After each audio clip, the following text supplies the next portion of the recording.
नया दिन, नई उमंग और नई कहानी के साथ मैं निखिल कुमार स्वागत करता हूं आपका skills for everyone YouTube channel पे। क्योंकि हमारा जो मिशन था कि हर दिन कुछ नया सिखाने का, वो अभी भी कायम है और इसी मिशन के साथ हम लेके आ रहे हैं वेक्टर्स का टॉपिक। अब वेक्टर क्या होता है? तो जब भी आप लीड कोड के कोई भी प्रॉब्लम को सॉल्व कर रहे होते हैं डीएसए में, तो वहां पर यूज हो रहा होता है वेक्टर का कंसेप्ट। और जब भी आप C++ में कोई भी प्रॉब्लम को सॉल्व करते हो, तो वहां पर आपका वेक्टर्स बहुत बड़ा इंपॉर्टेंट रोल प्ले कर रहा होता है। तो वेक्टर के बारे में आज पूरा डीप रिसर्च हम कर रहे होंगे, डीप नॉलेज ले रहे होंगे कि वेक्टर काम कैसे कर रहा होता है और कैसे इसको हम लीड कोड के साथ मैच करके हम कोई प्रॉब्लम को अटेम्प्ट कर रहे होते हैं। तो आने वाले सेशन में लीड कोड के प्रॉब्लम को सॉल्व किया जा रहा होगा। तो आज हमारा टॉपिक जो है वो पूरा वेक्टर्स पर होगा कि कैसे वेक्टर काम कर रहा होता है, क्या होता है वेक्टर, कैसे हम उसको रियल लाइफ में इंप्लीमेंट कर रहे होते हैं और उसको हम फंक्शंस में पास कैसे कर रहे होते हैं। तो बिना देर किए स्टार्ट करते हैं आज का टॉपिक। तो अगर बात करें वेक्टर्स का, तो वेक्टर को अगर समझना है तो सबसे पहले अभी तक हमने पढ़ा था अरे। अरे में क्या था? अरे में एक कंडीशन, एक चीज था जो हम बात कर रहे हैं कि अरे क्या था। अरे एक कंटेनर था, एक वेरिएबल था जो सेम डेटा टाइप का एलिमेंट को स्टोर कर रहा था। पर अरे में अगर आपने ध्यान दिया होगा तो एक ड्रॉबैक था कि वहां पर साइज फिक्स थी। साइज फिक्स हो जाने के कारण हमारे पास मेमोरी में अगर लेट सपोज कि मान लो 30 साइज का हमने अरे बनाया, तो उस अरे को जब तुम 30 बना दिया, मान लो उस क्लास में अब हमारे पास या उस अरे में हमें 31 वैल्यू रखना है, तो वो अब हम नहीं रख पा रहे होते हैं। तो उस प्रॉब्लम को दूर करने का सिनेरियोस को इंट्रोड्यूस किया वेक्टर। अब वेक्टर होता क्या है, C++ में इसको कैसे हम डिफाइन करते हैं वो समझते हैं। तो अगर बात करें तो vector is in C++ is a part of the standard template library STL। अब हुआ क्या कि C++ में स्टैंडर्ड टेम्पलेट बनाया गया, स्टैंडर्ड लाइब्रेरी बनाई गई हमारे डेवलपर्स के थ्रू। C++ में इंट्रोड्यूस किया गया स्टैंडर्ड टेम्पलेट, जिसमें हमारा एक नया कंसेप्ट आया वेक्टर, जो पार्ट था स्टैंडर्ड टेम्पलेट लाइब्रेरी का। अब ये होता क्या? इट इज अ डायनेमिक अरे, मतलब ये भी एक अरे है। मतलब अरे का जितना भी चीजें फीचर्स था वो सब वेक्टर में था, पर ये था dynamic, that can automatically resize itself. मतलब ये ऑटोमेटिकली रिसाइज हो रहा था। मतलब अगर आप चाहते कि 30 वैल्यू दो तो ये 30 तक साइज जाता। लाइक अभी तक अरे में क्या हो रहा था कि आप 30 साइज दे रहे थे तो 31 एलिमेंट आप इंसर्ट नहीं कर पा रहे थे, नहीं स्टोर कर पा रहे थे। लेकिन वेक्टर में अगर आप चाहते हो कि जितना हम साइज दिए उससे ज्यादा भी वैल्यू रखना चाहते हैं, तो यस, वेक्टर वो चीज हमें देता है। क्योंकि जब भी आप ज्यादा एलिमेंट डाल रहे होते हो तो वो ऑटोमेटिकली अपना रिसाइज कर पा रहा होता है, और जिसके हेल्प से हम एलिमेंट को ऐड और रिमूव भी कर पा रहे होते हैं। अब बात करते हैं कि जब ये चीजें हुई तो इसको हम क्या बोल सकते हैं कि जब ये स्टोर एलिमेंट कर रहा होता है तो वो भी कंटिन्यूअस मेमोरी में कर रहा होता है। क्योंकि मैंने अभी क्या बोला कि वेक्टर कुछ नहीं, एक अरे है जो डायनेमिक अरे है। डायनेमिक का मतलब यहाँ पर है कि वो साइज में अब डायनेमिक हो गया, बाकी सारा फीचर्स उसका सेम होगा, वो कंटिन्यूअस मेमोरी में लोकेट होगा, वो सेम डेटा टाइप का स्टोर वैल्यू कर रहा होगा और सारा चीज वो सेम कर रहा होगा। बस उसका साइज अब है जो डायनेमिक हो गया। जो अभी तक स्टैटिक हम रख रहे थे, फिक्स रख रहे थे, अब वो डायनेमिक हो गया और अब वो अपने अकॉर्डिंग वो रिसाइज कर पा रहा होगा एरे को। और इसमें हम प्रोवाइड कर रहे होते हैं वेक्टर में इनबिल्ट फंक्शन, जिसके हेल्प से हम ऑपरेशंस काफी सारे इजी वे में बना रहे होते हैं। मतलब अगर आपको कुछ जो ऑपरेशन करना होता है, लाइक अगर आप समझो ऐसे कि डीएसए के कोई बड़े प्रॉब्लम को आपको सॉल्व करना है, तो आप क्या हर एक छोटा छोटा चीज को, कंसेप्ट को आप कोड लिखिएगा। लाइक आपको पता करना है कि आपका वेक्टर का टोटल साइज क्या है, तो आप एक एक करके उसको ट्रावर्स तो नहीं कर सकते। तो वहां पर उसके इनबिल्ट फंक्शन का हम यूज कर रहे होते हैं और उसको यूज करके हम उसका ऑपरेशंस को फास्ट बना रहे होते हैं। तो ये होता है वेक्टर। अब हम बात करते हैं कि हम वेक्टर यूज क्यों करते हैं। तो चूंकि सबसे पहला पॉइंट ही बताया कि वेक्टर या डायनेमिक, तो सबसे मेन पॉइंट तो वहीं पे निकल गया कि वेक्टर अगर डायनेमिक है तो size can change at any run time. मतलब अगर हम रन टाइम पर है, जो जब हम कंपाइल कर रहे होते हैं प्रोग्राम को, पहले स्टार्टिंग में 30 स्टूडेंट का मार्क्स देना था, पर बाद में यूजर को मन किया 35 दे देने का, 35 स्टूडेंट का मार्क्स, तो वो एक साथ है जो रन टाइम पर चेंजेस कर सकता है, क्योंकि वेक्टर्स है जो डायनेमिक होता है। अब इसमें हमको कोई जरूरत नहीं होता है साइज को स्पेसिफाई करने का। लाइक अरे में क्या था कि जब हम डिक्लेयर कर रहे थे तो हम साइज को फिक्स भी कर रहे थे। यहाँ पर उसकी जरूरत होती नहीं है, कोई जरूरत है ही नहीं, क्योंकि वो अपने अकॉर्डिंग जो भी आप एलिमेंट दे रहोगे, जो भी आप इनपुट दे रहोगे, उसके अकॉर्डिंग वो अपना ऑटोमेटिकली साइज इनकॉल कर रहा होगा। और ये सपोर्ट करता है easy insertions and deletions of element. इसके हेल्प से हम एलिमेंट्स को इंसर्ट और डिलीट भी कर रहे होते हैं। उसके बाद ये type safe and memory efficient होता है। अब लेट सपोज कि अरे हमने एक नॉर्मल सा बनाया था जिसमें हमने साइज दिया था 20, लेकिन हमारे पास 18 ही लिस्ट थी, 18 ही एलिमेंट्स थी, तो हमने 18 एलिमेंट्स स्टोर किया, पर साइज टोटल हमने कंज्यूम कितना किया 20, तो वो दो जो मेमोरी स्पेस बच गया, कहीं ना कहीं हमारा मेमोरी में लॉस हो रहा था, तो उस चीज को वेक्टर दूर किया। आपके पास जितना जरूरत है उतना ही वो दे रहा था होता है। मतलब अगर आपको मान लीजिए 20 का साइज लिया था, आपने डिक्लेयर किया था, और अब 18 ये, तो वेक्टर ऑटोमेटिकली 18 साइज ले रहा होगा, 18 ज्यादा नहीं ले रहा होगा, और उसके कारण से हमारा मेमोरी भी एफिशिएंट बनता है। और इसके हेल्प से वेक्टर्स में, जैसा कि वेक्टर्स में बहुत सारे इनबिल्ट फंक्शन होते हैं, उसके हेल्प से हम प्रोग्राम को फास्ट और इजी बना रहे होते हैं। और सबसे ज्यादा बात, जब भी आप कोई भी डीएसए के प्रॉब्लम को सॉल्व कर रहे होते हो, कम्पिटिटिव प्रोग्रामिंग लैंग्वेज को सॉल्व कर रहे होते हैं, कम्पिटिटिव प्रोग्रामिंग प्रॉब्लम को सॉल्व कर रहे होते हैं, तो वहां पर वाइडली यूज हो रहा होता है वेक्टर का कंसेप्ट C++ में। तो इस तरह से वेक्टर्स हमारे रियल लाइफ में काम कर रहे होते हैं। अब हम समझते हैं कि इसको इंक्लूड कैसे करेंगे, इसको अपने फाइल में लाने के लिए हम क्या कर रहे होंगे। तो सबसे पहले बात होता है, जब भी आप C++ में वेक्टर कंसेप्ट को यूज करना चाह रहे होते हो, तो आपको एक हेडर फाइल इंक्लूड करना होता है, और उसका नाम है include वेक्टर। मतलब स्ट्रीम के जगह पर यहां पर आपको इंक्लूड करना होता है वेक्टर। मतलब अगर वेक्टर का कंसेप्ट को आपको इंक्लूड करना अपने फाइल में, यूज करना हो उसके ऑपरेशन, तो आपको वेक्टर का हेडर फाइल इंक्लूड करना होगा अपने फाइल में। उसके बाद आता है बात जब सिंटैक्स की। तो जब भी हम नॉर्मली है जो कोई भी वेरिएबल को डिक्लेयर कर रहे होते हैं, क्योंकि C++ में जब भी बात करते हैं किसी का यूज करने का, तो उसके लिए हमें डिक्लेयर करना होता है। तो अगर नॉर्मली अगर हम किसी वेरिएबल को डिक्लेयर कर रहे थे या अरे को डिक्लेयर कर रहे थे, तो सबसे पहले हम लिख रहे थे डेटा टाइप, और उसके बाद वेरिएबल का नाम, वेरिएबल नेम, और उसके बाद सेमीकोलन।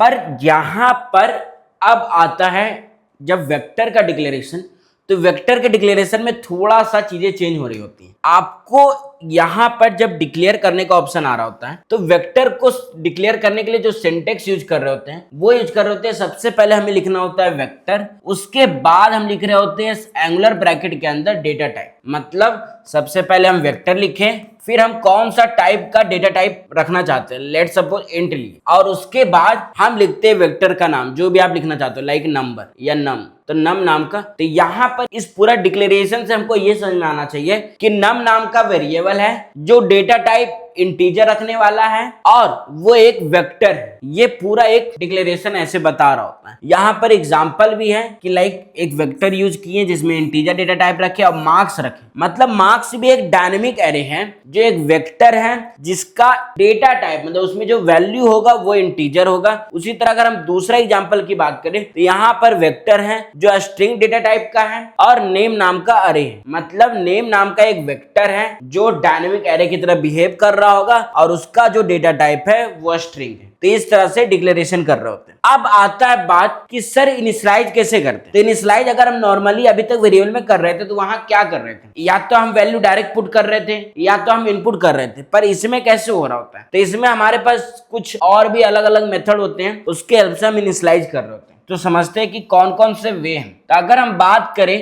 कि कौन कौन सा वे है जिससे हम वेक्टर को इनिशियलाइज कर सकते हैं, तो सबसे पहले अगर हमें कोई भी मान लो ऐसा वेक्टर बनाना है जिसमें हमें इम्पटी रखना है, इम्पटी वेक्टर बनाना है, तो क्रिएट एन इम्पटी वेक्टर। आपको कुछ नहीं करना होता है, आपको वेक्टर लिखना होता है, फिर डेटा टाइप लिखना होता है, और वेक्टर का नाम लिखना होता है, और दैट्स इट। ये हो गया आपका इम्पटी वेक्टर बनाने का तरीका। लेकिन जब आपको कोई वेक्टर फिक्स साइज में बनाना है, लाइक यहां पर अगर हम बात करें, यहां पर हमने कोई साइज नहीं दिया था, तो बाय डिफॉल्ट उसका जो इनिशियलाइजेशन होगा वो 0 हो रहा होगा, कि वो 0 है, इम्पटी का नाम ही। लेकिन जब आपको वेक्टर बनाना है फिक्स साइज में, तो सेम सिंटेक्स हो रहा होगा, बस ब्रैकेट में आपको साइज लिखना होगा कि ये जो 5 बता रहा है वो साइज बता रहा है, साइज ऑफ वेक्टर। अब आपके मन में डाउट होगा कि सर जब हम साइज दे ही रहे हैं, तो अरे में भी तो वही चीज था कि साइज हम दे रहे थे। बट अगर लेट सपोज यहाँ पर 5 एलिमेंट्स हैं, 5 साइज है, तो अरे में क्या था कि 5 ही वैल्यू स्टोर कर रहा होगा। बट यहाँ पर वेक्टर में अगर हम चाहेंगे 5 की जगह हम 6 वैल्यू दें, तो वो 6 वैल्यू ले रहा होगा, डायनेमिकली वो खुद ऑटोमेटिकली चेंज हो रहा होगा। ये एक मेजर अंतर होता है अरे और वेक्टर में। अब एक और तरीका होता है, लेट सपोज आपको क्या करना है कि एक वेक्टर बनाना है जिसमें आपको साइज भी देना है और आपका जो स्टार्टिंग का वैल्यू है वो भी देना है। मतलब जब आपको क्रिएट करना हो एक vector with size and same initial value, मतलब जब इनिशियल वैल्यू के साथ और साइज के साथ आपको वो वेक्टर बनाना हो तो आप सेम चीज लिखिए और उसके अंदर 2 वैल्यू दीजिए। जहां 5 बता रहा है कि साइज ऑफ वेक्टर है और 10 बता रहा है कि इनिशियल जो वैल्यू होगा, जो स्टार्टिंग का वैल्यू होगा वो 10 होगा। इनिशियल वैल्यू मतलब इस वेक्टर का जो स्टार्टिंग एलिमेंट का जो पहला इंडेक्स का वैल्यू होगा वो होगा 10। अगर मान लो कि आपको कॉपी बनाना है एक वेक्टर का दूसरे वेक्टर के अंदर, तो आप कुछ नहीं करो, वेक्टर को वेक्टर लिखो, वेक्टर 2 नाम का वेक्टर हुआ और उसके अंदर v1 पास कर दो, यानी जो अलग सा वेक्टर बना था उसको बस ब्रैकेट में डाल के दूसरा में दे दो। तो इससे क्या हुआ, copy of one vector into another. और अगर लेट सपोज कि अगर आपको कोई अरे के साथ इनिशियलाइज करना है वेक्टर को, तो आप यूज कर रहे होते हो टर्म जिसमें आप vector int data type v और यहां पर आपका अरे पास हो रहा होता है इस फंक्शन में। तो इस तरह से डिफरेंट मेथड होते हैं वेक्टर को इनिशियलाइज करने का, वेक्टर को यूज करने का। अब हम समझते हैं कि एक्चुअली वेक्टर काम कैसे कर रहा होता है, क्या क्या ऑपरेशन हमें मिल रहा होता है। तो अगर हम बात करें वेक्टर के ऑपरेशन के बारे में, तो सबसे पहले एक चीज, वेक्टर क्या है, डायनेमिक अरे है जिसमें हम अनलिमिटेड एलिमेंट हम ऐड कर सकते हैं। जितना हम ऐड कर रहे होंगे वो ऑटोमेटिकली उतना साइज का वो अपना मेमोरी लोकेशन बना रहा होगा। दूसरा, कंटिन्यूअस मेमोरी और लोकेशन में स्टोर हो रहा होता है डेटा। और तीसरा, सेम डेटा टाइप का एलिमेंट को स्टोर करता है। ये मेजर पॉइंट्स था। बट अब उसमें कुछ ऑपरेशंस कर रहे होते हैं जिसके हेल्प से हम प्रोग्रामिंग को फास्ट बना रहे होते हैं। तो कुछ ऑपरेशन हमें बताया गया है। अगर हम पहला ऑपरेशन की बात करें तो है पुश बैक और उसके बाद है एक्स। तो ये बता रहा होता है कि जब भी आपको सबसे लास्ट में, लाइक मान लो यहां पर एक अरे है, डायनेमिक अरे, ये वेक्टर है 1 2 3 4 और 5। अब लेट सपोज आपको सबसे लास्ट में ऐड करना है 6, यहां पर ऐड करना है 6, तो आप यूज कर सकते हो पुश बैक ऑप्शन का। और पुश बैक में एक्स की जगह पे आप अपना वैल्यू दे रहे होगे, तो ये ऑटोमेटिकली ऐड एलिमेंट कर रहा होगा एंड में। मतलब जो भी आप पुश बैक कर रहे होगे उसके हेल्प से, पुश का मतलब होता है ऐड करना और बैक में पीछे, यानी सबसे लास्ट में वो ऐड कर रहा होगा एलिमेंट आपके वेक्टर में। दूसरा है पॉप बैक। पॉप बैक बोल रहा होगा कि लास्ट का जो एलिमेंट है, पॉप का मतलब हुआ डिलीट करना और बैक का मतलब पीछे, यानी जो सबसे लास्ट में ये जो होगा उसको ये डिलीट कर रहा होगा। उसके बाद आता है साइज। साइज है जो हमारा बता रहा होता है कि जो टोटल नंबर ऑफ एलिमेंट्स है उसका नंबर है जो रिटर्न कर रहा होता है। लेट सपोज यहाँ पर 6 एलिमेंट है, तो साइज अगर हम लिख के फंक्शन बना रहे होंगे तो वो हमें रिटर्न कर रहा होगा 6। फिर बात करते हैं बैक का। तो बैक जब हम यूज करते हैं तो वो लास्ट एलिमेंट को प्रिंट कर रहा होता है कि लास्ट एलिमेंट कौन सा है। अगर हम यूज कर रहे होते हैं क्लियर का, तो क्लियर का मतलब हुआ कि सारा एलिमेंट जो वेक्टर में है वो सारा रिमूव हो गया। अगर हम बात करते हैं एम्पटी का, तो एम्पटी है जो फंक्शन ऐसा है जो चेक कर रहा होता है कि क्या हमारा वेक्टर जो खाली है। फिर आता है इंसर्ट पोजीशन एंड वैल्यू का फंक्शन। तो इंसर्ट का मतलब होता है कि पोजीशन फर्स्ट है, मतलब कौन से पोजीशन पर वैल्यू क्या देने वाले हो, मतलब ये एलिमेंट को ऐड करने का ऑप्शन होता है। मतलब अगर आप सोचो कि इस अरे में आपको इंक्लूड करना है 6 on the position of third index, तो आप यहां पर 6 वैल्यू लिख के 3 कर सकते हो। तो यहां पर जो फर्स्ट वाला जो है वो 6, ये 6th है जो पोजीशन को इंडिकेट कर रहा होगा और ये वैल्यू को इंसर्ट कर रहा होगा। मतलब सबसे पहले आपको पोजीशन लिखना होता है कि कौन से पोजीशन पर कौन सा वैल्यू इंसर्ट करना है। और उसके बाद जब आपको मान लो कोई भी अरे में डिलीट करना है कोई भी स्पेसिफिक फंक्शन या स्पेसिफिक नंबर, तो उसका इंडेक्स लिख दो, इरेज के साथ पोजीशन उसका लिख दो, वो एलिमेंट रिमूव कर रहा होगा उस पोजीशन में हो रहे हो स्टोर। और फाइनली इस तरह के कुछ बेसिक फंक्शन हैं जो हमारे वेक्टर पर ऑपरेट किए जाते हैं। अब इन ऑपरेशंस का रियल लाइफ में यूज कहाँ हो रहा होगा, तो जब भी हम डीएसए के बड़े बड़े प्रॉब्लम को सॉल्व कर रहे होंगे, हैकर रैंक, लीड कोड के क्वेश्चंस को, तो वहां पर इस टाइप के फंक्शन को हम यूज कर रहे होंगे, ऑपरेशंस को यूज कर रहे होंगे। अब आप खुद सोचो ना कि जब भी आपको कुछ है जो मान लो पीछे से कुछ डिलीट करना है, तो आप क्या वो उसके लिए कोड लिख रहे होगे? नहीं, आपके पास स्टैंडर्ड लाइब्रेरीज में वेक्टर में बहुत सारे ऑपरेशंस हैं जिसके हेल्प से आप वो चीजों को आसानी से कर रहे होगे। विदाउट कोई हाई कॉम्प्लेक्सिटी के साथ, जो बहुत ही ज्यादा कोड के साथ नहीं, नॉर्मल अपना एक फंक्शन यूज कर रहे होगे और उसके हेल्प से काम कर रहे होगे। तो अब बात करते हैं कि एक बेसिक वेक्टर प्रोग्राम का एग्जांपल समझते हैं कि कैसे वो काम कर रहा होता है। तो मैंने आपको बार बार बोला है कि जब भी कोड स्टार्ट करो तो सबसे पहले देखो मेन फंक्शन। अगर हम ऑब्जर्व करें तो यहां पर मेन फंक्शन स्टार्ट हुआ, यहां से मेन फंक्शन स्टार्ट हुआ। तो सबसे पहले उसने देखा एक लाइन कि वेक्टर इंट भी। तो जब से पहले जब उसने देखा वेक्टर इंट भी, तो इससे एक चीज समझ में आना चाहिए, अच्छा ये वेक्टर यूज कर रहा है, ओके। जब ये वेक्टर यूज कर रहा है तो क्या हमारे इस फाइल में वेक्टर नाम का हेडर फाइल इंक्लूड है? तो हम पूरा कोड चेक कर रहे होंगे, तो यहां पर मुझे दिख रहा होगा कि यस, ये बोल रहा है हैच इंक्लूड वेक्टर, मतलब वेक्टर सपोर्ट तब कर रहा होगा, ये डेटा टाइप तभी सपोर्ट कर रहा होगा जब आप अपने फाइल में वेक्टर हेडर फाइल इंक्लूड कर रहे होगे। तो यहां पर इंक्लूड है तो अब ये सही है। अब सही है तो अब समझना है कि इस लाइन का मतलब क्या है।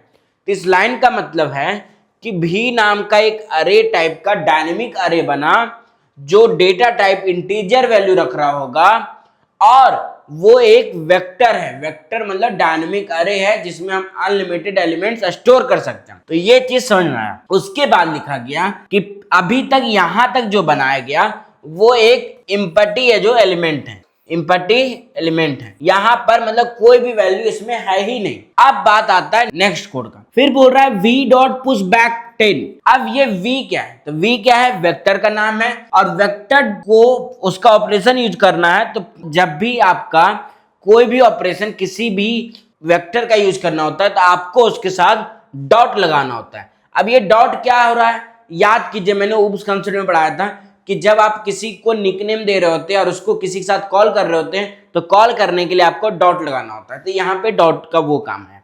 अब यहाँ पर हुआ ये कि v डॉट पुश बैक में हमने लिखा 10। अब ये पुश बैक क्या था? पुश बैक एक फंक्शन था, इनबिल्ट फंक्शन ऑपरेशन, जिसके हेल्प से हम ये 10 को लास्ट में ऐड कर पा रहे थे। तो लास्ट में ऐड करने के लिए यहाँ पर कुछ है ही नहीं इस वेक्टर में, तो सबसे लास्ट पोजीशन कौन सा हुआ? 10। तो फाइनली हमारे पास आ रहा होगा 10। उसके बाद जब नेक्स्ट ऑपरेशन आया तो फिर बोला पुश बैक 20। तो फिर से लास्ट एलिमेंट अब कहाँ है? अब लास्ट 10 के पास नहीं, 10 के बाद वाला स्पेस है, तो 20। तो 10 और 20। फिर वापस से पुश बैक 30 बोला, तो सबसे लास्ट क्या है? 30। तो 30।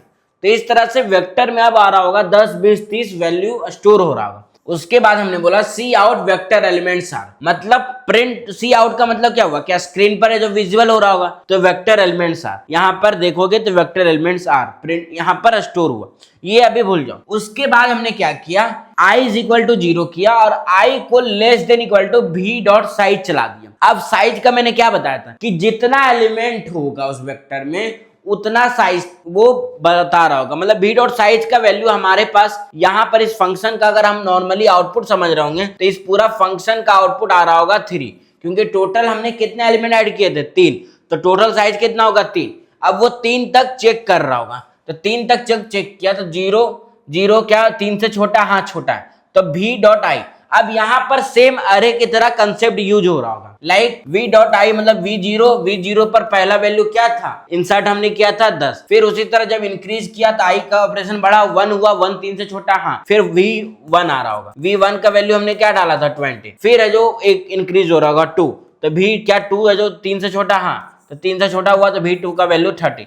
अब जो i का वैल्यू 3 हुआ, क्या 3 से छोटा है? नहीं, कंडीशन गलत, और रिटर्न कर रहा होगा 3 वैल्यू 10, 20, 30, और इसको सी आउट कर रहा होगा। तो फाइनली हमारा जो वैल्यू आ रहा होगा वो तो पहला वेक्टर एलिमेंट्स आ रहा होगा, और फाइनली हमारा वैल्यू आ रहा होगा 10, 20, 30, और इस तरह से हमारा कोड ये पूरा एग्जीक्यूट हुआ, रिटर्न 0 में सक्सेसफुल ये कोड चला। तो इस तरह से कुछ काम कर रहा होता हमारा वेक्टर रियल लाइफ में इंप्लीमेंट में। अब हम समझते कि जब हम ट्रावर्स कर रहे होते लूप के हेल्प से वेक्टर को, तो डिफरेंट मेथड हमारे पास आ रहा होता है जिसके हेल्प से हम वेक्टर को ट्रावर्स कर रहे होते हैं, मतलब उसके साथ प्रोसेस कर पा रहे होते हैं डिफरेंट मेथड से। तो सबसे पहला मेथड है लूप, क्योंकि जब भी हम बात करते हैं अरे के बारे में, क्योंकि वेक्टर कुछ नहीं है, एक अरे ही है, तो अरे को जब भी हमें ट्रावर्स करना होता है, जब भी हम उसके साथ कुछ प्रोसेस कर रहे होते हैं, तो हम पहला टेक्निक यूज कर रहे होते हैं लूपिंग कंसेप्ट का। तो लूपिंग कंसेप्ट से हम नॉर्मली उस तरह से ट्रैवर्स की, जैसा कि अभी मैंने एग्जांपल में किया था कि i = 0 किया और i को तब तक चलाया जब तक उसका साइज आ रहा था।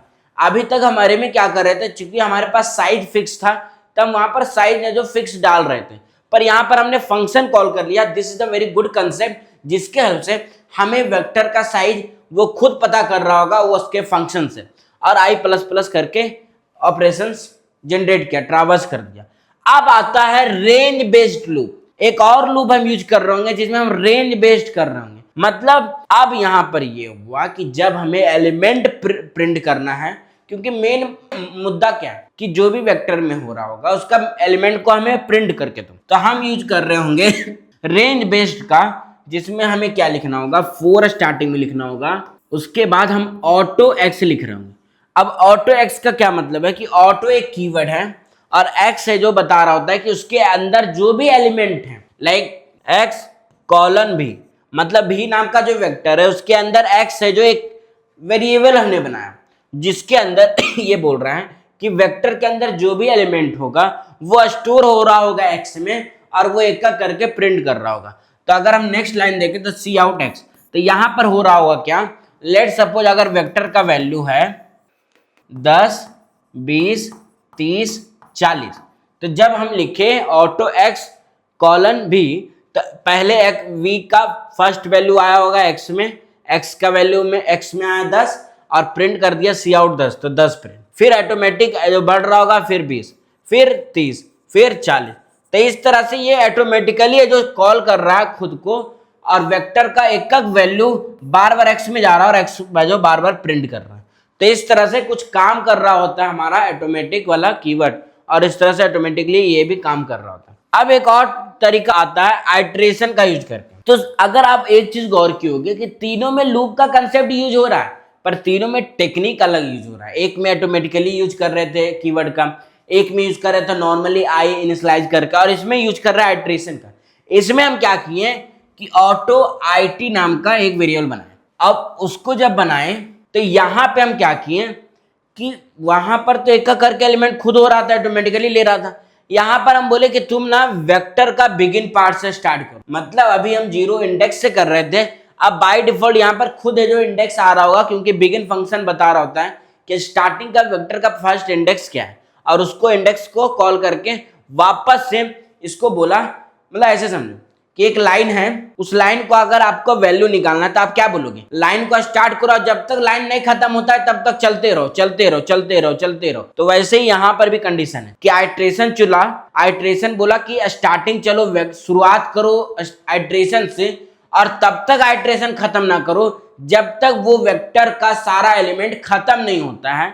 तो यही कंडीशन यहां पर यूज की कि आइट्रेशन स्टार्ट हुआ वेक्टर के बिगिन पॉइंट से, और आइट्रेशन तब तक मूव हो रहा होगा जब तक वेक्टर खत्म ना हो जाए, एंड ना हो जाए, और तब तक वेक्टर को आइट्रेशन को एक एक करके बढ़ाते रहो और वैल्यू प्रिंट करते रहो। तो इस तरह से कुछ काम कर रहा होता है आइट्रेशन के हेल्प से, वेक्टर को हम ट्रैवर्स कर रहे होते हैं और ऑपरेशन उसको रीयूज कर रहे होते हैं। तो इस 3 अलग अलग तरीके होते हैं, आप कोई भी तरीका से यूज कर रहे होते हो, कोई भी तरीके से आप उसको यूज कर सकते हो, कोई इसमें बड़ी बात नहीं है। पर मैंने वो टेक्निक, वो ट्रिक, वो बोल सकते हैं मेथड बता दिया जिसके हेल्प से आप वेक्टर को अलग अलग जगह पे अलग अलग तरीकों से इनिशियलाइज और उसका यूज कर रहे होगे। तो अब इसका एग्जांपल समझते हैं एक और, कि कैसे हम एलिमेंट को इंसर्ट और इरेज कर रहे होंगे एक वेक्टर में।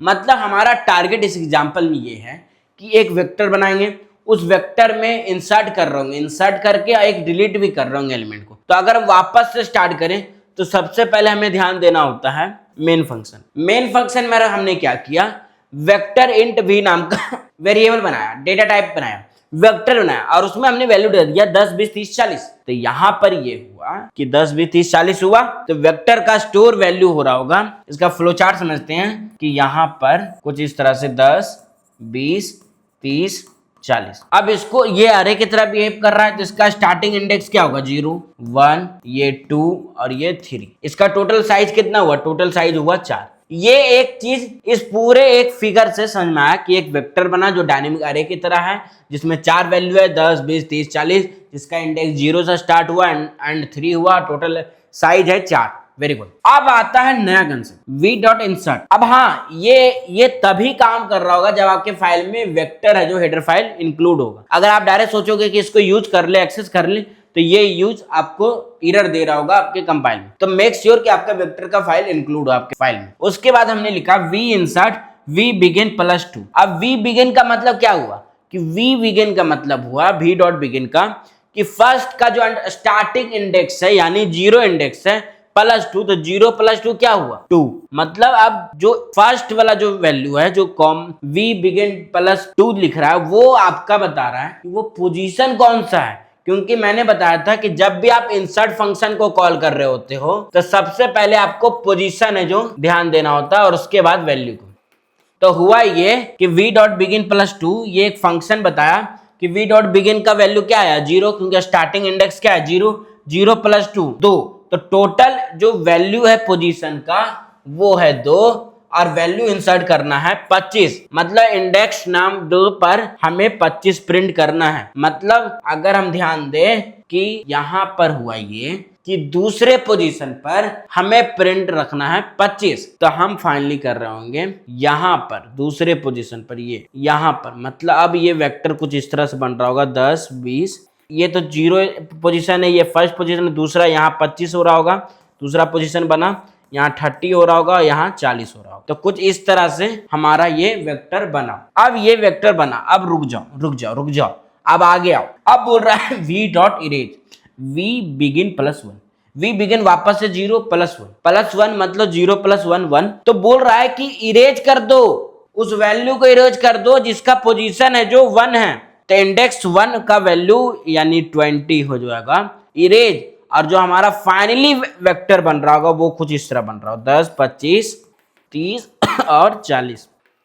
ये 1 नाम का जो इंडेक्स था वो रिमूव हो गया, क्योंकि यहाँ पर मैंने लिखा भी है कि यहाँ इस लाइन में हुआ ये कि इंडेक्स 2 पर हमने 25 है जो प्रिंट इंसर्ट किया और इंडेक्स 1 पर एलिमेंट जो भी था यानी 20 था उसको इरेज किया। और जब हम इसको फाइनली प्रिंट कर रहे होंगे तो हमारे पास आउटपुट आ रहा होगा सी आउट करके वापस से इंट एक्स करके वी कर दिया और एक्स को बार बार प्रिंट कर दिए। तो 10 25 30 40 जो हमारा वेक्टर फाइनल में था भी वही चीज हमें प्रिंट हुआ, क्योंकि यहाँ 20 था और यहाँ पे 25 हो गया। तो यहाँ पर है जो इंसर्ट किया और एक वो डिलीट भी किया। तो इस तरह से कुछ काम कर रहा होता हमारा इंसर्ट एन एलिमेंट, इरेज करने का एलिमेंट हमारे वेक्टर में। तो यहां तक अगर हम बात करें तो काफी चीजें सीखने को मिला कि हम वेक्टर में काफी ऑपरेशन कर रहे होंगे, काफी चीजें इंसर्ट कर रहे होंगे, काफी चीजें डिलीट कर रहे होंगे और काफी अलग अलग ऑपरेशन यूज करके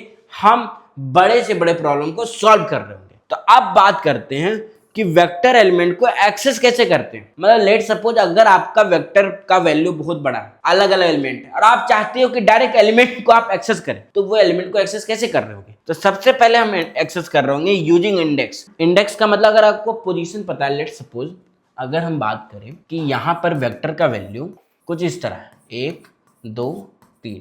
अब मुझे पता करना है कि 2 मुझे निकालना है, 2 को एक्सेस करना है। तो हम यहाँ पे यूज कर रहे होंगे वेक्टर, क्योंकि इसका इंडेक्स 1 है, इसका 1 है, इसका 2 है। तो यूजिंग इंडेक्स यानी भी जब 1 लिख रहे होंगे तो फाइनल आंसर आ रहा होगा हमारे पास 2 है, 2 को एक्सेस करने के। यहाँ पर इंडेक्स लिख रहे हो तो वही चीज यहाँ पर लिखा गया कि सी आउट V0 का मतलब हुआ ये फर्स्ट एलिमेंट हमारा प्रिंट कर रहा होगा। अब यहाँ पर एक और चीज आया, दूसरा मेथड आता है एट ऑप्शन। एट ऑप्शन का मतलब ये है कि जो अब यूजिंग इंडेक्स तो सही था पर एट ऑप्शन एक बढ़िया और सेफर मेथड माना जाता है, क्योंकि अगर मान लो कि आपके वेक्टर में वापस से 1 2 3 ठीक है ये यूज हुआ था, अभी हम कर रहे थे V1 तो फाइनली प्रिंट हो रहा था 2। लेकिन अगर हम यूज कर दिए V.8 और 8 में वापस से 1 लिखे तो ये भी आउटपुट दे रहा होगा 2। तो ये दोनों का जब सेम अंतर मतलब यहाँ क्या हुआ C.8 V.8 और 1। तो ये हुआ कि अगर मान लो कि यहाँ पर किसी ने लिख दिया 10 8, इसमें जो 10 इंडेक्स तो है ही नहीं, तो जब इंडेक्स है ही नहीं आउट ऑफ रेंज है तो वो हमें एरर भी दे रहा होता है फंक्शन में। चूंकि यहाँ पर V10 लिखे तो यहाँ पर कुछ आउटपुट नहीं दे रहा होगा, लेकिन इसमें जब रेंज है जो अगर हम ज्यादा भी दे रहे होते हैं, अगर रेंज आउट ऑफ लिमिट भी दे रहे होते हैं तो 8 में हमें एरर देखने को मिल रहा होता है कि यस यहाँ पर आपका इंडेक्स आउट ऑफ रेंज है। लेकिन वही अगर वेक्टर में इंडेक्स में लिख रहे होते हैं तो वहां पर कुछ भी आउटपुट नहीं आ रहा होता है, तो वो आपके लिए सही नहीं होता है। तो यहाँ पर हम ऐड फंक्शन ऐड मेथड को हम सेफर मान रहे होते हैं। वही चीज लिखा हुआ है कि टिप में कि ऐड मेथड जो थ्रो करता है एक एरर जब आपका इंडेक्स आउट ऑफ रेंज होता है। अब बात करते हैं कि वेक्टर को पास कैसे कर रहे होते हैं फंक्शन में। अगर ये टॉपिक समझ में आ गया तो अगर नेक्स्ट जो क्लास आ रहा होगा जिसमें हम लीड कोड के प्रॉब्लम को सॉल्व कर रहे होंगे अरे के टॉपिक को कंसेप्ट से, तो ये आपको बहुत ही इजी लगने वाला है वहां लीड कोड में सॉल्व करते हैं। तो ये चीजें समझ में आना चाहिए। तो जब भी हम वेक्टर को पास कर रहे होते हैं फंक्शन में, तो याद कीजिए फंक्शन में मैंने बताया था कि जब भी आपको कोई वेरिएबल को पास करना होता है तो आपके पास दो टेक्निक होते हैं, एक पास बाय वैल्यू, एक होता है पास बाय रेफरेंस। सेम चीज यहां पर भी कर रहे होंगे, और यहां पर एक और टेक्निक आता है पास बाय कॉन्स्ट रेफरेंस। अब ये तीनों में अंतर समझना है। तो याद कीजिए जब हम अरे को पास कर रहे थे फंक्शन में तो वहां पर वो पास बाय वैल्यू नहीं हो रहा था, वो कॉपी नहीं बना रहा था, पर वेक्टर नहीं बोलता है। वो वेक्टर बोलता है कि हम कॉपी बना रहे हैं भाई। पास बाय वैल्यू में जब आप पास कर रहे होगे वेक्टर को तो यहां पर तीन टेक्निक से पास कर रहे होंगे। सबसे पहले pass by value, pass by value में हम वेक्टर का कॉपी बना रहे होते हैं। अगर मान लो कि हम एक फंक्शन में वैल्यू जब हम पास किए तो वो कॉपी बना रहा होगा उस वेक्टर का, और उस वेक्टर के साथ जो भी हो रहा होगा वो ओरिजिनल वेक्टर के साथ कोई भी रेफरेंस, कोई भी मॉडिफिकेशन, कोई भी अपडेट नहीं कर रहा होगा। लेकिन जब हम पास बाय रेफरेंस दे रहे होते हैं तो यहाँ पर अगर सिंटेक्स की बात करें, नॉर्मली फंक्शंस को ध्यान दें, तो यहाँ पर सो, यहाँ पर भी मॉडिफाई, यहाँ पर भी वेक्टर को नॉर्मली डिक्लेयर किए, यहाँ भी नॉर्मली डिक्लेयर किए, लेकिन यहाँ पे वेक्टर के आगे एड्रेस लगा दिए। एड्रेस लगाने के कारण यहाँ पर समझ में आया कि ये रेफरेंस पास कर रहा है, मतलब रेफरेंस पास कर रहा है, मतलब एड्रेस पास कर रहा है। एड्रेस पास कर रहा है मतलब मेमोरी का स्पेस पास कर रहा है, मतलब मेमोरी में जो भी बदलाव हो रहा होगा वो आपके ओरिजिनल वेक्टर में भी अपडेट हो रहा होगा। तो जब आप रेफरेंस पास कर रहे होते हैं तो ये also modify the original vector, तो ये ओरिजिनल वेक्टर के साथ भी मॉडिफाई कर रहा होता है। अब बात आता है कॉन्स्ट रेफरेंस के। कॉन्स्ट रेफरेंस में मॉडिफिकेशन अलाउ ही नहीं है, भले ही आप कितना रेफरेंस दे दो एड्रेस का, जब आप आगे कांस्टेंट लगा देते हो तो कॉन्स्ट नाम का एक कीवर्ड होता है जो बता रहा होता है कि आप एड्रेस तो ले लो लेकिन ये अपडेट नहीं करेगा, क्योंकि वो वेक्टर फिक्स हो गया, कॉन्स्ट हो गया, कांस्टेंट हो गया। तो अब आप उसके अंदर कुछ भी मॉडिफिकेशन करो वो वापस से मॉडिफिकेशन नहीं कर रहा होगा। तो कुछ इस तरह से हम अलग अलग वेक्टर को अलग अलग तरीके से हम पास कर रहे होते हैं फंक्शन में अकॉर्डिंग टू द नीड। जब भी हमें कुछ करना होता है उस समय हम यूज कर रहे होते हैं डिफरेंट डिफरेंट चीज़ का। तो यहाँ पर वही एग्जांपल है, एक फंक्शन हमने बनाया। सबसे पहले हमने एक वेक्टर बनाया, वेक्टर को मेन फंक्शन में डिक्लेयर किया, 10 20 30 नाम का वैल्यू स्टोर करा दिया। उसके बाद मैंने बोला मॉडिफाई कॉल, मॉडिफाई नंबर का फंक्शन को कॉल किया और उसमें नम्स को पास कर दिया, यानी वेक्टर को पास कर दिया। अब ये वेक्टर बना, तो यहाँ पर वेक्टर, अच्छा वेक्टर में यहाँ समझ में आया एड्रेस लगा हुआ है, मतलब एड्रेस दिखते ही हमको समझ में आना चाहिए अच्छा ये पास बाय रेफरेंस यूज कर रहा है। पास बाय रेफरेंस यूज कर रहा है तो एक चीज और समझ में आना चाहिए कि अब जो वेक्टर होगा उसके अंदर कुछ भी ऑपरेशन हम कर रहे होंगे तो वो फिर नम नाम के में भी अपडेट हो रहा होगा। तो यहाँ पर अपडेट किया तो क्या लिखा गया, पुश बैक 50, मतलब 10 20 30 के साथ पुश बैक का मतलब हुआ अंदर इंसर्ट हुआ, और इंसर्ट होने पर लास्ट में इंसर्ट हो गया 10 20 30 के साथ 50। उसके बाद हमने बोला डिस्प्ले, एक फंक्शन बनाया, उसमें बोला कॉन्स्ट करो, कॉन्स्ट मतलब फिक्स होगा। अब जो भी वेक्टर होगा वो फिक्स हो गया, अब उसके अंदर कोई मॉडिफिकेशन नहीं हो रहा। तो इसमें क्या किए, बस एक एक करके प्रिंट किए। तो फाइनल जब हम आउटपुट देख रहे होंगे वेक्टर आफ्टर मॉडिफिकेशन और डिस्प्ले कर रहे होंगे नम नाम का, तो ये आपको आउटपुट दे रहा होगा 10 20 30 और 50, क्योंकि ये फाइनली सबको मॉडिफाई किया और फाइनली जाके डिस्प्ले वाला फंक्शन में कॉन्स्ट कर दिया। तो वहां पर आउटपुट फिक्स हो गया जो वेक्टर था, और वहां पे प्रिंट हुआ 10 20 30 और 50, खत्म। तो इस तरह से कुछ काम कर रहा होता हमारा वेक्टर का टॉपिक। अब हम बात करते हैं 2D वेक्टर। तो 2D वेक्टर कुछ होता नहीं है, ज़्यादा यूज भी नहीं कर रहे होते हैं, पर वेक्टर के अंदर एक और वेक्टर को जब आपको इनिशियलाइज करना होता है, जब मैट्रिक्स बना रहे होते हो तो वहां पर यूज कर रहे होते हैं 2D वेक्टर का। 2D भी हम यूज कर रहे होंगे जब हम 2D डायमेंशन, 2D एरे का कंसेप्ट का लीड कोड में प्रॉब्लम सॉल्व कर रहे होंगे, तो वहां पर 2D वेक्टर का यूज हो रहा होगा लीड कोड को प्रॉब्लम को सॉल्व करने के लिए। तो इसके हेल्प से हम मैट्रिसेस और ग्रिड को रिप्रेजेंट कर रहे होते हैं। और वेक्टर के अंदर यहाँ पर सिंटेक्स थोड़ा सा बदल रहा होता है। सबसे पहले हम वेक्टर लिख रहे थे तो यहाँ पर भी वेक्टर लिखेंगे, फिर यहाँ पर वेक्टर लिखकर फिर यहाँ पर हम नॉर्मली इंट लिख रहे होंगे और इसको यहाँ बंद करके यहाँ पर अपना मैट्रिक्स का नाम, जो भी वेक्टर का आपका नाम रखना है। मतलब अगर अभी तक याद करें तो 1D में हम ये लिख रहे थे, अब 2D में हम उसके आगे भी एक और वेक्टर लगा रहे होंगे और जो भी वेक्टर का नाम होगा वो लिख दे रहे होंगे। तो ऐसे ही लिख रहे होते हैं। अगर यहाँ पर ध्यान दें तो एक मैट्रिक्स हमने बनाया 2D का और यहाँ पर हमने लिखा 3 रो और 3 कॉलम वाइज ये हमने वैल्यू बना दिया। तो जब हम ये 3x3 का ऑर्डर का बना दिए तो जब भी हम नेस्टेड लूप बना रहे होते, जब भी हम मैट्रिक्स का काम कर रहे होते, तो मैंने आपको बार बार बोला है कि जब भी आप 2D का काम कर रहे होते हैं तो नेस्टेड लूप का यूज होता है। नेस्टेड लूप के हेल्प से हम पहले मैट्रिक्स का साइज निकाल लिए, फिर जो मैट्रिक्स के आई का साइज निकाल दिया और उसके साथ प्रिंट करके एक का करके प्रिंट करा दी और फाइनली आपका आउटपुट आ गया। तो एक्चुअली 1D 2D कुछ नहीं है, वेक्टर बहुत ही ईजी है। बस आपके वेक्टर को मेन डेटा टाइप समझना होता है, डिक्लेरेशन समझना होता है, सिंटैक्स समझना होता है, बाकी सेम काम सारा अरे के साथ हो रहा होता है, अरे के तरह हो रहा होता है। तो इसमें ज़्यादा लॉजिक्स की बात है। अब अगर मान लो कि इस वेक्टर को सॉर्ट करना है, रिवर्स करना है, तो नॉर्मली कुछ फंक्शन उसमें बने हुए हैं कि सॉर्ट करो और स्टार्टिंग से लेके एंड तक का वैल्यू को सॉर्ट कर दो। उसी तरह अगर रिवर्स करना है तो वेक्टर को रिवर्स करना है तो यहाँ पर रिवर्स लगा के फंक्शन बिगिन और एंड कर दो। तो यहाँ पर कुछ फंक्शन यूज किया गया है जिसमें सॉर्टेड एंड रिवर्स हो रहा है एंड फाइनली जहाँ पर रिवर्स का फंक्शन लगा है तो ये बिगिन से लेके एंड तक को रिवर्स कर रहा होगा फंक्शन और जो उल्टा करके आउटपुट दे रहा हो। तो फाइनली इस तरह से कुछ काम हो रहा होता है। फिर बात करते हैं vector capacity and size function के बारे में। तो ये बता रहा होता है कि क्या वेक्टर में अलग अलग मेमोरी कैसे काम कर रहा होता है। तो साइज मैंने बताया था कि टोटल नंबर ऑफ एलिमेंट जो भी वेक्टर में होगा वो बता रहा होगा कि कितने नंबर है।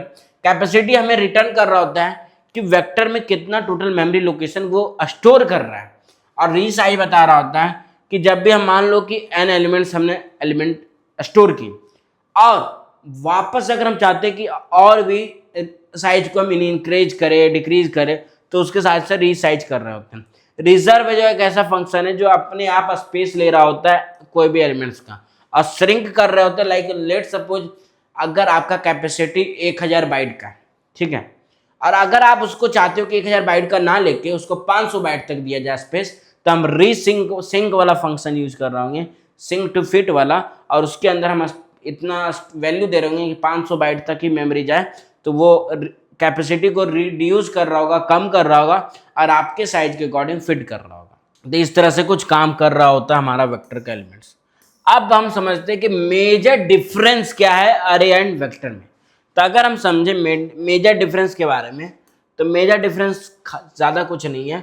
अरे फिक्स साइज में होता है, वेक्टर डायनेमिक होता है। अरे स्टैटिक है, वेक्टर डायनेमिक है। अरे में फिक्स साइज हम दे रहे होते हैं, इंक्लूड कर रहे होते हैं, इनिशियलाइज कर रहे होते हैं, लेकिन वेक्टर वैसा नहीं, वेक्टर डायनेमिक होता है। इसमें हम जितना वैल्यू दे रहे हैं, जितना एलिमेंट्स दे रहे हैं, उसके अकॉर्डिंग वो अपना साइज है जो ऑटोमेटिकली चेंज कर रहा है। अरे है जो स्टोर्ड होता है स्टैक मेमोरी में, ये एक चीज बहुत अच्छी बात है। अब जब मेमोरी लोकेशन की बात आती है, आने वाले जब डीएसए के सेशन हम कर रहे होंगे, लीड कोड पर जा रहे होंगे, लिंक लिस्ट के बारे में पढ़ रहे होंगे, स्टैक पढ़ रहे होंगे, क्यू पढ़ रहे होंगे, तो वहां पर हम मेमोरी एलोकेशन पढ़ रहे होंगे, स्टैक मेमोरी और हीप मेमोरी करता कैसे है, क्या रोल है इसका डीएसए में, वो आने वाली वीडियो में हम देख रहे होंगे। तो वहां पर अरे है जो स्टैक मेमोरी में यूज हो रहा होता है और वेक्टर यूज कर रहा होता है हीप मेमोरी का। अरे do not have inbuilt function, अरे के पास कोई इनबिल्ट फंक्शन नहीं है पर वेक्टर्स के पास है। Vectors are safer and part of STL, vector है जो एक सेफर मेथड माना जाता है, अच्छा माना जाता है, और ये एक पार्ट है एसटीएल का। एसटीएल मतलब स्टैंडर्ड टेम्पलेट लाइब्रेरी जो इंट्रोड्यूस हुआ है C++ में स्टैंडर्ड लाइब्रेरी के साथ। और वेक्टर है जो यूज करते हैं मॉडर्न C++ में इंस्टीट्यूट ऑफ एरे। जब भी हमें अरे को यूज करना होता है C++ में तो हम मेजरली हमें प्रेफरेंस देना होता है वेक्टर को, क्योंकि स्टैंडर्ड C++ में बहुत सारी चीजें हैं, बहुत सारे कॉम्प्लेक्स प्रॉब्लम आ रहे हैं, उनको सॉल्व करने के लिए हम अरे का ना छोड़ के वेक्टर का यूज कर रहे होते हैं। तो आज के सेशन से, आज के दिन में, आज के पूरे टॉपिक से हम क्या क्या लेकर जा रहे हैं इस पूरे सेशन से, अगर उसकी बात करें तो एक चीज समझ में आना चाहिए कि सबसे पहला टॉपिक कि वेक्टर एक डायनेमिक अरे है। ये बिलोंग करता है एसटीएल लाइब्रेरी से। Push back and pop back insertion और डिलीशन का काम कर रहा होता है। साइज है जो टोटल नंबर ऑफ एलिमेंट्स का निकाल रहा होता है। यूज रेफरेंस और कॉन्स्ट रेफरेंस का यूज करके हम वेक्टर को पास कर रहे होते हैं एफिशिएंट वे में। 2D vector are great for matrix like data. जब भी हमें मैट्रिसेस का प्रॉब्लम को सॉल्व करना होता है हमें 2D वेक्टर को इंप्लीमेंट करना चाहिए। और जब भी हम HTML function like sort and reverse नाम कर रहे होते हैं, तो उसके हेल्प से हम कोडिंग को ईजी बना रहे होते हैं। तो आज का अगर कंक्लूजन की बात करें तो वेक्टर स्टैटिक है और वेक्टर है जो स्मार्ट और डायनेमिक है। और वेक्टर को अगर आपने मास्टर कर लिया, अगर आप वेक्टर के साथ सारा लॉजिक कर पा रहे हो, तो ये आपके लीड कोड प्रॉब्लम को, आपके कॉम्प्लेक्स डेटा स्ट्रक्चर एल्गोरिथम के लिए आपका ये पहला और बेनिफिशियल स्टेप होगा। तो वही चीज लिखा हुआ है कि जब आप वेक्टर को मास्टर कर लेते हो तब आपका ये एक पहला रियल स्टेप होता है आपके डीएसए के जर्नी में। तो प्लीज मेक श्योर ये पूरा सेशन रिवीजन करना, अच्छे से पढ़ना, कीप कोडिंग, कीप लर्निंग। इसी जोश के साथ आज का टॉपिक यहीं तक। अगर आपको कहीं पर भी कंफ्यूजन हुआ तो वीडियो में कमेंट करना कि भैया ये टॉपिक समझ में नहीं आया, और अगर वीडियो अच्छा लगे तो लाइक कीजिए और सब्सक्राइब कीजिए और अपने दोस्तों को जरूर शेयर कीजिए। तो मिलते हैं नेक्स्ट वीडियो में जहां पर हम सॉल्व कर रहे होंगे लीड कोड के प्रॉब्लम। सो तब तक के लिए keep coding, keep learning. Thank you.